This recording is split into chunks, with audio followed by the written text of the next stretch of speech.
Hello and welcome to Stampscaping 101. In this video I'm just going to do a little demonstration of an individual stamp.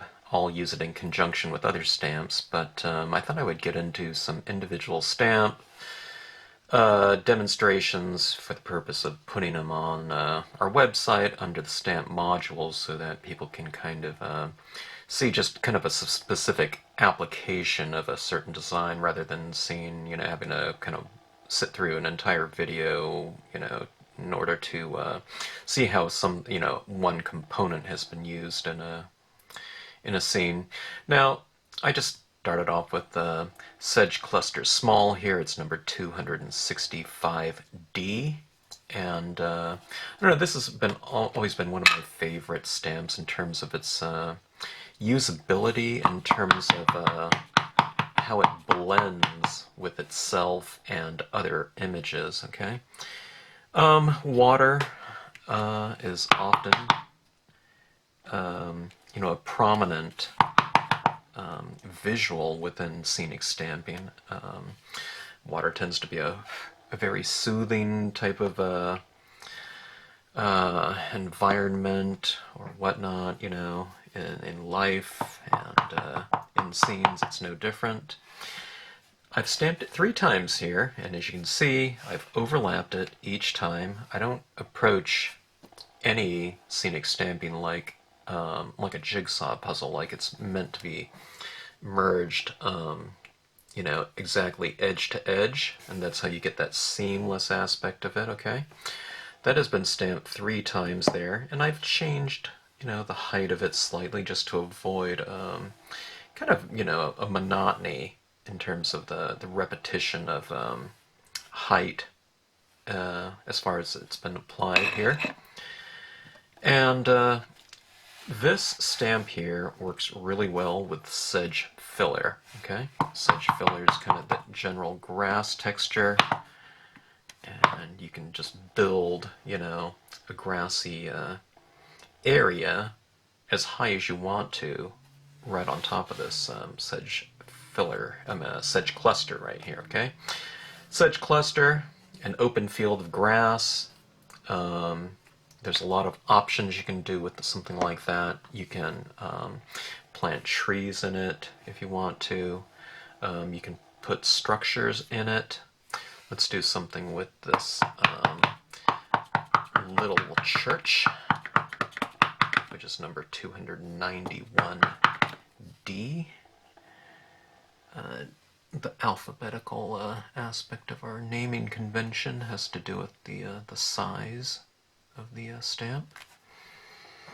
Okay, we can place that in there, and let's go back with our sedge filler stamp and just incorporate that image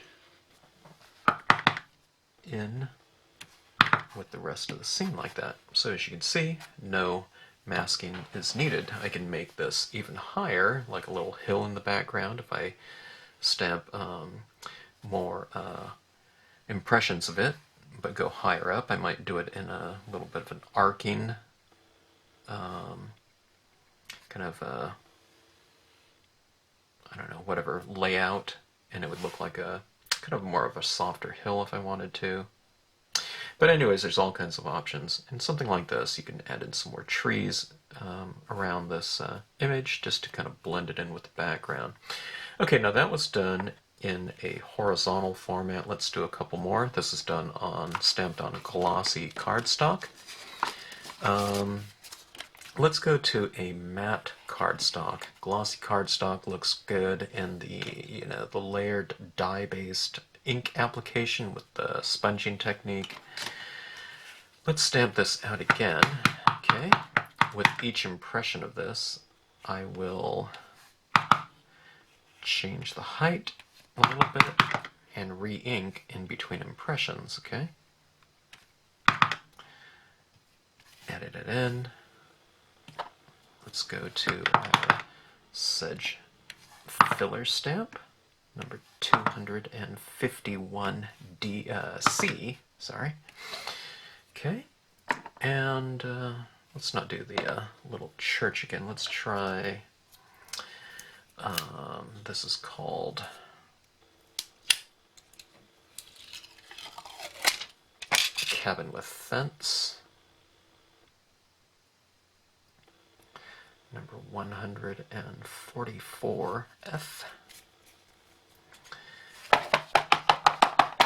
These, of course, are wood-mounted stamps. This one right here is an unmounted rubber-only stamp that I have used, that I'm using on an acrylic block with the tack and peel material on it. This cabin right here, this is why you don't need really careful masking or positioning. I want this, the bottom of this image, to blend in with this image down here, so I don't need to position it right on top of that line right there. I'm just going to go and I'll place it probably in between 1/8 of an inch to 1/4 inch, you know, so there's that much overlap. And when you overlap your impressions, you'll have that seamless aspect to the composition, okay? So we have something like that. We can add some more pine trees. Maybe I can even add some more of this pine tree on this side. I don't want 2 cabins, but you know, maybe we can use some more, you know, trees on that side. I can even mask off this here and put some trees in the background. Well, let's just do that. This is about the sedge cluster stamp, but the sedge cluster down here is a really good kind of foundation for all these other images. It kind of sets the, I don't know, the location of a scene. You know, you're putting it waterside. Okay, I'm masking off the bottom part of this area down here, and I've just inked up some of those trees. Oops, I should have undermasked a little bit more, but no problem. This is what you do if that happens. You know, that big space down there, that gap. You just restamp with some more trees like that. Okay. Now, this is done on a matte cardstock here. So, on a matte cardstock, you can see the difference here in the camera. One's matte and one's glossy. Matte cardstock is more kind of a surface for things like chalks, pastels, colored pencil, watercolor pencils, something like that. This is a hot press paper, so it's fairly smooth. It doesn't have much tooth to it, meaning texture, so I like how the images, you know, you get a nice crisp impression, but if it was textured, you know, that would be fine too. But, you know, something like this being matte paper, and it's a non-coated matte paper, you can go on here with things like colored pencils and whatnot. It would be, you know, there's enough of a texture to be able to apply those types of soft media to it. Okay, so that is 2 scenes done more in a horizontal. Now let's go a little bit more, I don't know what the word is, what word I'm looking for, but let's do a little bit of a different application of this stamp right here. Let's go vertical. Okay, now let's create a scene that's a little bit more,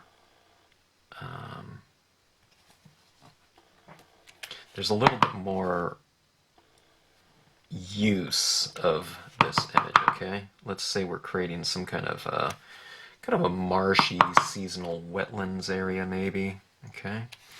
I can apply that like so, and let's start layering a little bit of this, a little bit more, okay? I'll mask off some of it like that.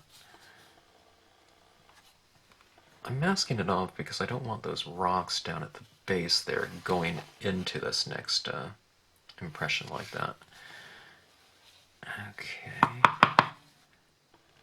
Let's go up here.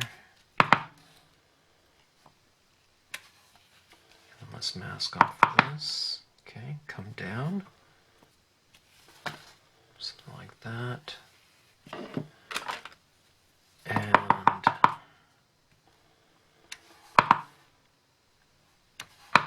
cap some of these little tufts of grass off with your sedge filler. Again, no masking is really needed, or positioning. Not that you can't use those types of devices, but I don't really feel that it's necessary. Okay, now we have this little area down here. And this is this little image called Tiny Rocks, okay? And I can just add some of it in there just to kind of, I don't know, tie that area in together. It left a kind of a definitive shape in here, so this is a way to just kind of incorporate kind of that negative space left in here.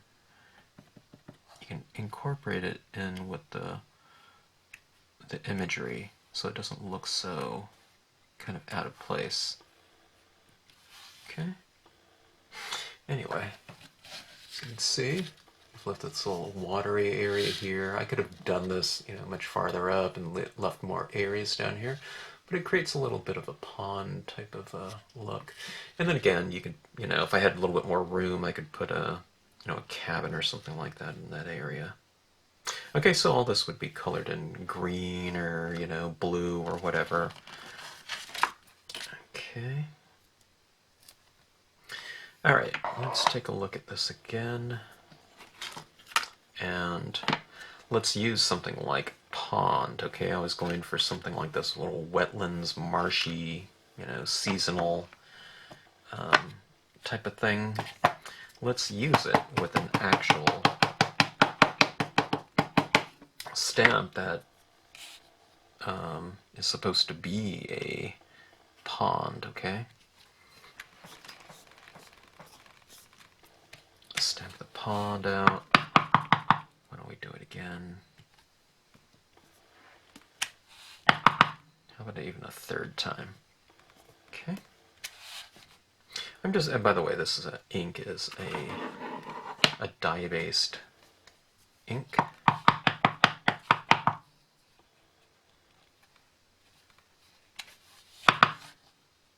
So kind of creating kind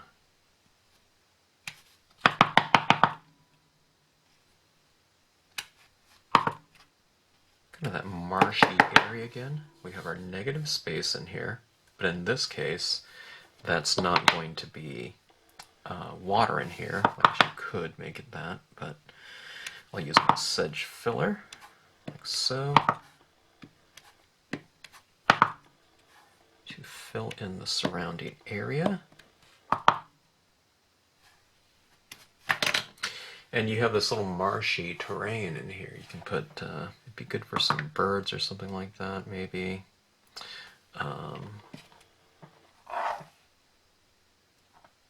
You can create more of a, if I had more space, I could put a little cabin up there or something like that, or trees would be good, and actually in this case. Let me go back to it. I need to go with a smaller thing than acrylic block than this one for this tiny stamp. Adding some more rocks. Now these aren't meant to be, finished scene. I'm not working on compositions, but I just want to show how you would use an image like that as kind of a base foundation to establish what type of environment you're stamping. Okay, so let's take a look here.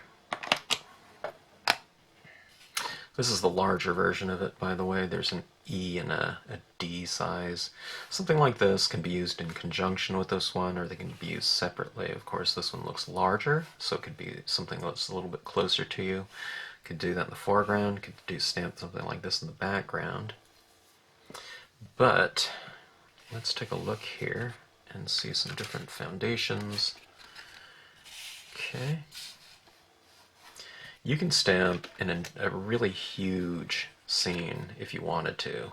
and it can be done as far as the foundation goes with a stamp that's really just as small as this, because if you see all of these different images here, all these different scenes, I mean, you could, in theory, if you take something like these two different scenes and you kind of overlap them like so, I mean, I would need more trees here, but you can see where this kind of, you know, you can see this line at the bottom here, and it would create one big, you know, water's edge right here, okay? The same thing goes with something like this, you know, here's a big scene like this, okay? You can see how it just, I mean, this is just to make a point here. You have these two different areas like that that can, you know, blend in with one another, but if I took it like this, if I had a larger scene and we did that, I mean, that looks fine too. You have this little thing back here in a pond, and you just kind of color all this area in, or ponds, okay? But you can see how these different images and grassy types of things work, and here you have the water's edge down here. So you can do, this would be like a half-page scene. Marshy swampland right here, you know, same type of thing. You know, if you had a larger, then you'd see how that kind of blends in with one another. Might be kind of interesting doing a gigantic, you know, little meadow or marsh or something like that, and stamping that one little structure in there, you know, with a big, huge area of grassy, kind of marshy wetlands. So anyway, that is the Sedge filler stamp. Kind of a fun stamp to use. I love how it blends in with one another in a nice seamless fashion, and just kind of capped off with the Sedge filler stamp. So this would make, you know, an even better looking scene with some additional trees on here, but again, this is videos just to talk about how it's used as a foundation for other stamps and your kind of focal points within a scene. You stamp them right over the top of it. Alright, so anyways, thanks for watching, and hope you enjoyed that brief demonstration of that image.